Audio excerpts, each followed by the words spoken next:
our final player here is Jeb Bush. We all know him. He's the his brother was the former president. He was also the governor from 1999 to 2007. Through all his foundations and organization, he is set to gain monetarily from all the testing reforms, along with his brother Marvin, who owns a software company.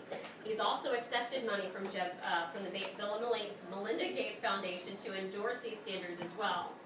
So now that you know who pretty much all these major players, another thing I want to bring up too, probably going back and from what I'm learning, is about 90% of our Republican legislatures in Tallahassee right now are all supported by him. And if you go and try to talk to our legislatures about this, it's a wink and a nod, And yep, I hear you, but they can't do anything about it because they're backed by this man, and God forbid they go against him. Yep. And he's also endorsed a local Duval County school member as well, Jason Fisher.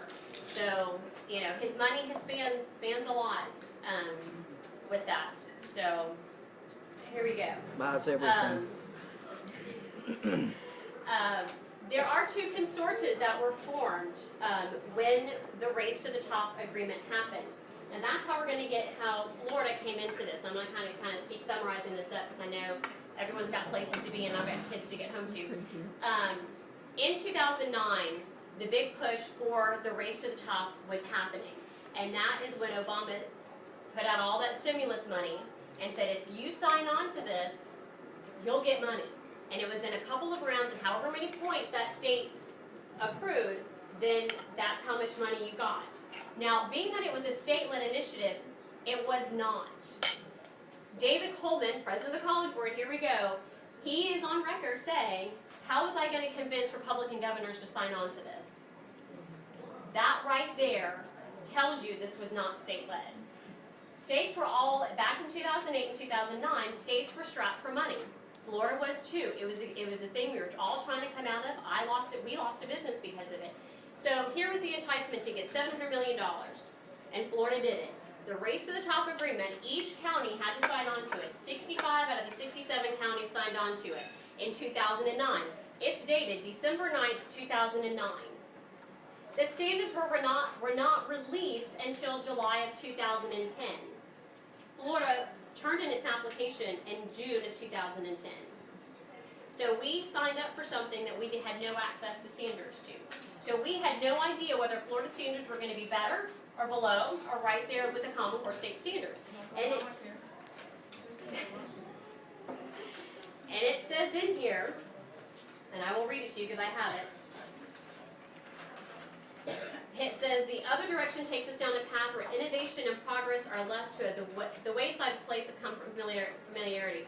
Through Race to the Top, we are poised to weave a common core of rigorous standards and assessments into a pioneering data system. So you know that the Common Core state standards, they had to align with a common set of standards. Common Core state standards were written, and they were waiting in the wings for this all to come through. Florida had no idea. So in 2010, we received $700 million. So our children were sold for $259 a piece to get $700 million to be put into our classrooms and have the federal government come on into play. That's where the federal government has the way of getting our way into the classrooms. Here on the page 7 of this is where the school boards had to sign on to it. Your superintendent, school board chair, and even your leaders of the teachers union within that county had to sign on to it. So your school boards have to be held accountable as well. Whether they wanted to or not, they had to sign on to it? No, they did not have to. Okay. No, because I think it's Baker County. No, is it Baker County? Baker and Palm Beach, I think. Yeah, Baker and West Palm Beach counties did not sign on to it, but I think they still have to follow it. They still have to do the Common Core state standards in the classroom. What year? 2009 is when the school boards were signing the memorandum of understanding, and in 2010 is when the standards were released.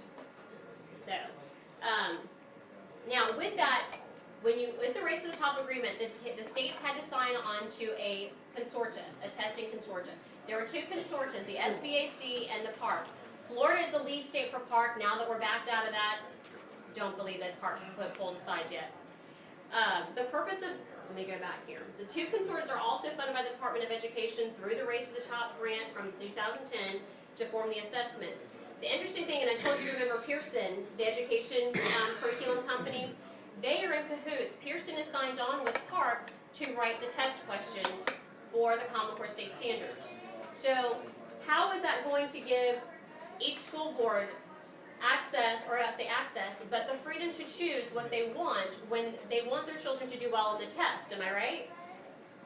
So in order for them to do well in the test, they're going to have the curriculum that goes along with the test, and that's Pearson. So if you even go and look in your children's school books, it's all Pearson.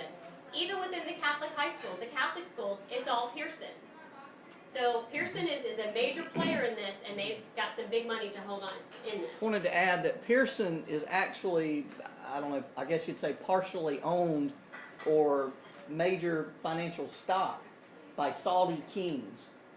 So the Islamic people have a good portion of control.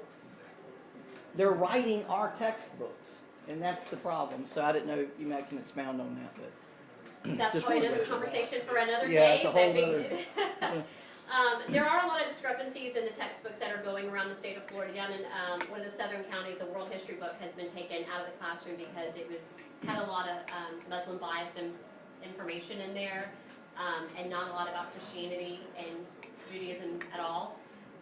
But 70% of Pearson's business is done worldwide. So only 30%, I think 30% is done here in the United States, but the rest of it's done worldwide. The Catholic school, all right, they got these textbooks. Why? I mean, Because the Catholic schools signed on. I have not been able to get a hold. I don't know how the Catholic schools did it, but from what I'm understanding is that they did apply for Race to the Top money and they got it. And when they did that, they had to adopt the standards. And so when they've got to get the books in there that's going to align. And so there's no way to back out of it after figuring out what they're really getting. Not once you've already spent the money. what That money's you long can only, gone. yeah, they've already pretty much spent the money to get all the mandates covered, such as the data system, the testing system, all of that kind of stuff. In order for us to get out of this, we have to give the money that we have not spent back to the federal government and really cut all ties and pass legislation to avoid this from happening again. Because when you're going to go, and I've talked to Debbie Mayfield about this. Debbie Mayfield is a legislator down in Vero Beach, and she has a pause bill out right now, HB 25, that three other legislatures have signed on to. And this is what that bill will do is put a pause on any further implementation on the standards. Meaning we will not accept the science standards nor the social studies standards, which are coming. And there's a lot of discrepancies about those, absolutely. And there's also sex education standards as well that will have to go into the schools if this keeps going. So that brings me to the Catholic schools. If you think the Catholic schools are going to get out of having that in their school system, if you've already adopted all the first four, what makes you think that you're going to be able to get out of adopting the fifth one, which is the sex education standards? And I have not read them. I personally refrain from doing that just because I've heard that they're very appalling. And so, but getting back to HB 25, it's going to put a hold. It would put a hold on any further implementation until we do a cost analysis and do an outside source of really looking at the standards and how much this is going to cost our state in doing this. We have to pass legislation to where we own the standards, to where Florida can write and change the standards at any time, because with the Common Core state standards, it's a working document. So the NG and the CCSSO have the right to change things as they see fit as they go along. So what you see now, what you saw 2 years ago, is not going to be the same in 5 to 7 years. And we have to keep that, all the states who signed on to this have to keep going with those changes, whether they like it or not, whether the schools like it, whether the parents like it, because you're under that federal agreement. You receive the money. It is. And, I can get into the constitutionality of it, too. It goes against the 10th Amendment. There should be no way for our states to be selling our children off to the federal government. And they didn't read it. They didn't read it to begin with. Exactly. But you can call Dr. Beatty and ask him point by point on these questions, and he can't answer it. Just like Obamacare, they had to pass it in order to read it. Yeah. Another thing I want to get into in this is the data mining. Raymond touched on it a little bit before. In the Race to the Top agreement, each state had to sign on to and agree to adjust their data system to a state longitudinal database, where this database can be accessed and shared across state lines. Now what that means is all of our children's information will go into this data system, and it will follow them from state to state. And it includes everything from biometric information, financial, like family finances, religious affiliation. It goes as far as bullying, any incident that your child has had throughout their school career will be passed and shared to stakeholders as well. I actually have it, and you can go on the Florida Department of Education website and you can actually search their website for the SLDS. It's right here. Anybody will have access to our children's information, stakeholders. The law has been changed, the privacy law has been changed of who can have access to our children's information. And it says it right here. I'm going to read it to you. A high-quality four-step plan to modernize, expand access to its data and applications by education stakeholders. What classifies as a stakeholder? It could be an electrician coming into the school to do electrical work on the school, and they feel that the principal or the school board member or the superintendent feels, okay, well, you can have our children's information and know what's going on in that classroom. That's easy. That's how easy it is to be classified as a stakeholder. And here it is. It says, a gateway with a single sign-on access to serve teachers in the classroom, principals, students, parents, guidance counselors, local education agency leaders, unions, researchers, policymakers, education community members, and the public. So our children's private information will be open to the public. And yours. And ours, and the parents. And the reason why this took place is that the Obama administration went around Congress and loosened and weakened the privacy laws to protect our children. How many data points? There's over 400 data points. And you can go to the National Education Data Model, Google it, it's right there. It will give you every single thing from A to Z of what it will be collected. From bus stop times to dental appointments. Everything. This is modern day espionage. So it is there. And it was a mandate by the race to the top. It was in there that each state had to sign on to this. And if you think that the federal government will not have access to it, wrong. There are cooperative agreements between the consortium and the federal agreement and the states to where the states have to hand over this information to the consortium, which will then go to the federal government.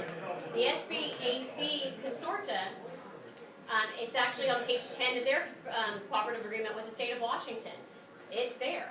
Arnie Duncan is actually holding federal money for California because California refuses to do testing on their children while implementing Common Core. Arnie Duncan says, no, you can't do that, and is holding their money. So how can the federal government not be involved in our children's classroom? What about homeschooling kids? Okay. Are they in the system too? It is the goal of Rick Scott to make it that way.